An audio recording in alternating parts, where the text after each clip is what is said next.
across the country's cities, calling for social justice and voicing discontent at government policies.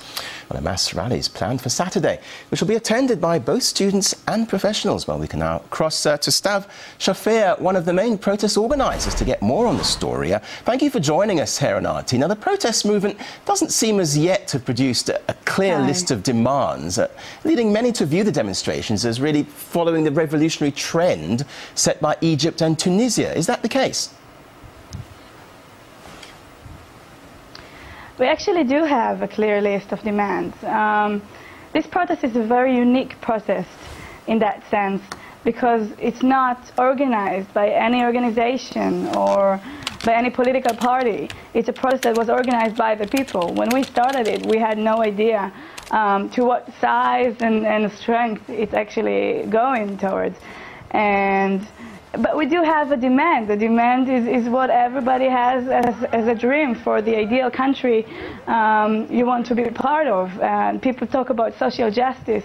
I mean, this protest started as a protest about housing, about the fact that we don't have a place to live, even if we work full-time in full-time jobs and we don't come from low socioeconomic families. We still don't have, we can't really see our future in terms of housing or education or health, because all of these things that are so basic in our lives don't exist anymore in this society. So everybody could actually feel the same, like the people who started this protest, and at the moment it's the biggest social movement that ever started in Israel. And when people scream in the streets, we want social justice, so people talk about public education that is actually very good, and about public health, and we call it public health in Hebrew. I wonder what's the English word for that. But it's all these basic, sorry to interrupt, very but if it is the biggest protest movement, how serious is the situation for the Prime Minister and his government? Could this pressure even topple Benjamin Netanyahu? Well, you can see that Netanyahu is under big pressure. He wasn't prepared for such kind of movement.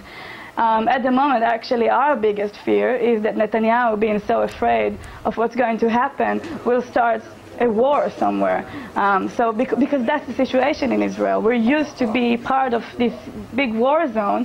We're not allowed to talk about the way we live because we're always under pressure. We're always under a certain threat.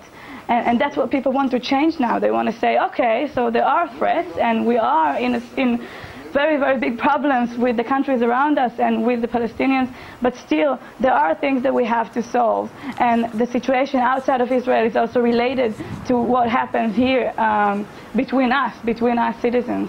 You mentioned the Palestinians there. Could there be a connection between Israel's social problems and the occupation of the Palestinian autonomy? What, in your opinion, has triggered this unrest? Well, of course there's a connection, because when you have a society where people keep fighting with each other, I talk just about Israelis at the moment, and they're used to be in a certain struggle among themselves. So of course there are problems with other communities as well. And as we discovered yesterday, there was a protest in Jenin, in the Palestinian territories, of solidarity with the protesters here. So of course something happens, and there was a secular and religious tent that started in the north of Israel. Of religious Jews and Arabs who live in the same community, but they never talk to each other. So you see the changes, because once you see people who come together and they sleep together in those tents all over the country. At the moment we have 30 tent cities in Israel, and it's just growing. And people come together and they talk, and they can just talk and live with each other. So they realize that we can have a different society here. And how will people in Israel, how will people in Israel react if the government fails to address the issues which you're talking about, which sparked this public backlash? I can't hear you, I'm sorry. Yes, I'll repeat that. I mean, how will the people in Israel in general react if the government doesn't do anything about what you're saying?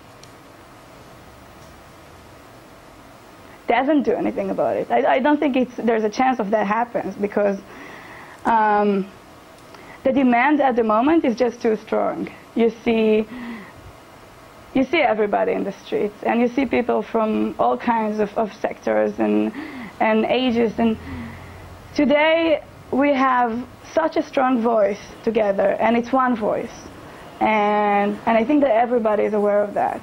Nobody is going to take their tents back home and forget about this protest, because I think what happened here is that people realize that they can dream, that it's okay to dream, that it's okay to ask for a different future. It's something that we didn't have before, and for many, many years.